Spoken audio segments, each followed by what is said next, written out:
Welcome to Kundalini Awakening Brain and Consciousness.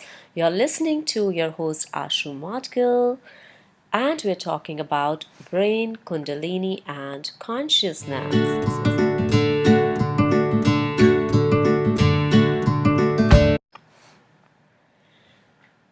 Kundalini, as we already know now, is an energy of self realization, energy of self transformation. However, if Kundalini is decided to rise through your system, and it has happened all of a sudden, as it has been happening all over the world, many people are experiencing Kundalini awakening. Sometimes Kundalini could be awakened even though you didn't desire for it to be awakened in you. Sometimes it could happen due to some spinal injuries, traumas, stresses.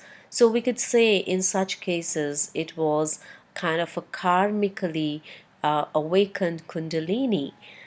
And if Kundalini has risen in you due to your spiritual background, the way you would be managing and getting through this process would be very subjective experience, very different experience for each individual.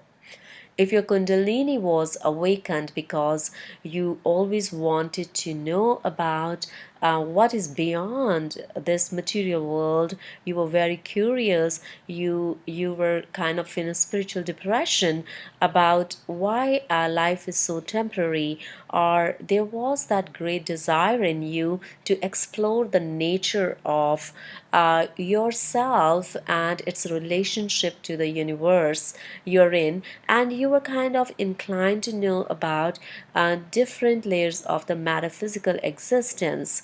So there could be different reasons that why Kundalini decided to awake itself accidentally through you. When my Kundalini was awakened, I even didn't have an idea about what this process is about. I had heard in the Eastern culture, since I am Hindu, I belong to an Eastern culture, I'd heard this word Kundalini, but I had growing up in our households, we hear these words, but I had no idea what it is. I always assumed it to be a kind of energy related to spirituality, and the people like who are practicing in ashrams or doing yoga or staying in Himalayas, they have an access to this energy. So I had nothing, no knowledge about Kundalini. So when I had this Kundalini experience, I was quite shaken because I was not mentally or physically prepared to take in this energy.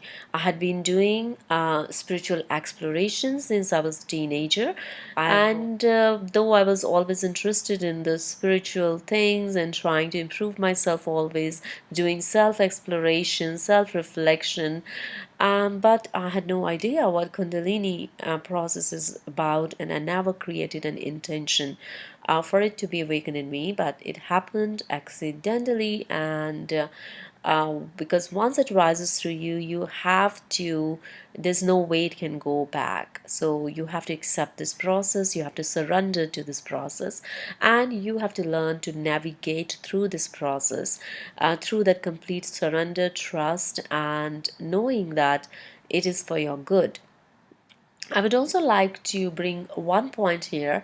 Nowadays, I see that people are like they think Kundalini awakening is a blissful process. Kundalini is awakened in you. You will be enlightened. Oh, it is such a beautiful thing to happen to you. I would like to warn you here that even I see a lot of gurus, they are telling that, okay, come, I can, at the touch of my finger, invoke your Kundalini and put you in a state of bliss. So I would like to warn you here that Kundalini is not an easy energy to manage. Those people who are making these claims, I really don't know how could they make these claims if they really understand what Kundalini energy is. If you study the Eastern traditions of chakras and Kundalini, it is always stated that you need to have a very good expert guru under whom you can stay for a few years to cleanse your nervous system, and your could bring your state of being into a condition where when this energy rises through you, you don't face any challenges or problems because you have already done enough work on your body and mind to cleanse it, so that when this energy decides to rise through you, it doesn't find any obstacles on the way, and then you can manage that energy under the guidance and support of that spiritual person or so-called guru, who could help you to navigate through this process under his expert guidance. But nowadays everywhere it's mushrooming, like, here we can transmit Kundalini transmission, this and that, which I really fail to understand after my Kundalini awakening. Because if your experience has happened through the grace of the divine, and it has happened on its own, and it is very intense, you can understand that this is a very intense energy, and your body must be able to take this energy. It must be prepared to take this energy, otherwise there's no way you can turn it back, and you have to go through the challenges that you will find. Because what this energy is trying to do is, it is trying to uplift your frequency. And if you understand that we operate from the limbic brain, negativity bias is a natural part of our human behavior. We operate from the negativity bias from the limbic brain, so our frequencies are not that highly tuned. We're not already operating on the high frequencies. We are operating from the brain that has a tendency to go into stresses as soon as as the trigger is switched in the environment, and we have a tendency, based upon our past experiences, to go into stresses. Our life is so stressful, we don't have tools and resources to manage those stresses. So we are already operating through Kundalini energy in our day-to-day life, because Kundalini is a life force energy, and it is operating through each one of us 24/7. All the energy that you're getting to do your work, to breathe even within your body, your breath, and all the life force energy, that work you're doing every day, all the rituals you're doing, talking to your friends, people around you, maintaining relationships, all this is happening because you have Kundalini energy, that life force energy operating through you, that universal life force is operating through you.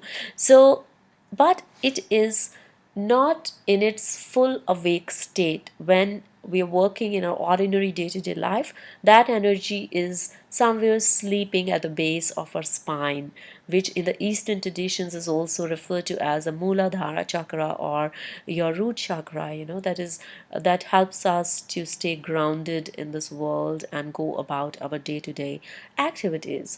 So you can imagine that when this energy is activated with its full force at the base of your spine, and it is trying to rise up in your system, go through your different chakras, so that it could move to your head, to your forehead, and bring changes there. It is going to face a lot of obstacles, because if we have not learned to live mindfully, peacefully, we have not resolved the issues around our relationships or different aspects of our lives, this energy is definitely going to give you a lot of challenges, because its purpose is to raise your frequency. And when this electric current begins to rise in you all of a sudden at such a vast intensity, you won't be able to take that pressure. So you will have to go through a lot of physical pressures in your head, and a lot of different symptoms that could make your body sick at that time when this happens. And you could face a lot of emotional and mental turbulence as well. So I would like to warn those people who think that Kundalini awakening is something, a blissful experience. Definitely, it will bring you into bliss, but be careful before you create an intention to awaken it, that you are doing it in the right way, you are going on the right path. You have a very good teacher who himself or herself has gone through that process and has mastered that process, has witnessed that process. Because the this is a very powerful energy, and it won't be easy to turn it back. And so you have to be very, very careful in choosing or invoking this energy. Before you invoke this energy, you need to understand and read about the dangers of invoking Kundalini energy. So Kundalini is not an easy energy, but once it shoots through your system and you have surrendered to it and you have befriended it and you have uh, started trying to understand it and started paying attention to its signals and what it is attempting to do to you, and you are surrendering your egoic needs, the old egoic needs, and letting those parts, old parts of you, die so that it could work through you. It's only then that a real transformation begins, and your spiritual journey begins through that. And it's not easy. It's like you go through kind of a near death experience in that process, because your old sense of experiencing the world is dying off. And as I mentioned in my first episode as well, that is called the dark night of the soul, which is a kind of a spiritual depression stage where nothing seems meaningful to you, purposeful to you. You feel that it's like a vacuum. You're sitting in a room and there's a big vacuum where you have lost your capacity to experience life as you were experiencing it earlier on. No matter how hard you try to bring your willpower to work through you, you realize the powerlessness of your ego. You realize the death of your ego when this is happening. It is kind of a death of your ego stage that everybody whose Kundalini rises has to go through. And when you go through the death of the ego, that is kind of, it's like literally you're experiencing your death, and you feel that that is when you begin to regenerate you begin to regenerate new neural pathways afterwards. And it really helps, that you're going through this stage and you know it will pass. I know it's a part of my process. It's a stop. I'm on a journey and it's a stop, and I must stop at this bus stop, or I must stop on the way to my long journey here to take some rest, to recuperate. And that will keep you awake in that process and let you navigate through this process in a much better way. So this is the most difficult phase to handle, but believe me, after you have gone through it successfully and you have started creating the new neural pathways, these pathways are connecting you with the higher frequencies which are bringing you into ultimate relaxation, ultimate sense of peace with yourself and peace with the world around you. So Kundalini energy as aim is to bring you into your highest potential, to connect you with your highest evolutionary uh, qualities, your highest evolutionary potential of loving yourself fully in an authentic way, connecting and with your life in a more purposeful and meaningful way, and living your life as a life of service, a life of purpose. And when this will happen, you will feel very expanded, and you know that this is your life's purpose, and there's no way you will be motivated to go back to your old self, because it's an evolutionary energy. You cannot see the same purpose and meaning in your older self now, since it has already died. So even if you will try to look back, you will see that you were not how meaninglessly you were living before, and now you feel more expanded. And I also find that a lot of fears, phobias, anxieties, they dissolve in this transformation, because it is helping you to tune to your higher brain, to your prefrontal cortex, that is your wiser brain, and which is connected with more mindful living. So you begin to sense the world around you with much better quality. You have better taste, you have better sense of making decisions in life, you have better intuitive compass, you know what is right for you, you know exactly when you meet people whether you want to go ahead and continue making relationships with these people. So you have a very fine-tuned sense of intuitive abilities to decide what's right or wrong for you, and that is, I think, a very, very nice thing to happen to anybody, because it saves you so much of your life force energy in making wrong decisions and feeling frustrated and feeling infusing yourself with a sense of self-doubt. So what Kundalini energy is your benefactor, it is your greatest guru, it is your greatest teacher. It is trying to teach you the right ways to manage your energy, basically.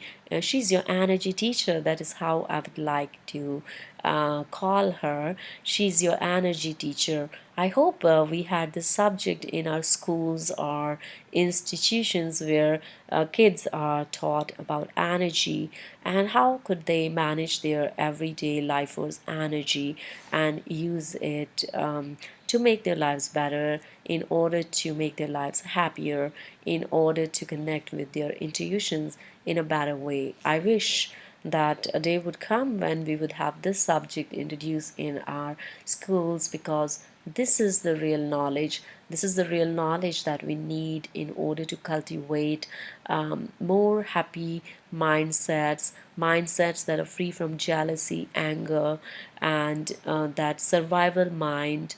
Perspectives where we want to come first, we want to be always first to get the things for ourselves, and we could bypass that and come into a place where we are more mindful of others around us, be more courteous, be more loving, be more sharing, and share a better connection of peace and love with each other. So that's about today's episode number 2 on Kundalini Brain and Consciousness, how Kundalini is trying its best to bring you into your best. I hope you enjoyed listening to me. This is your host Ashoo, and you were listening to Kundalini Brain and Consciousness. Stay blessed.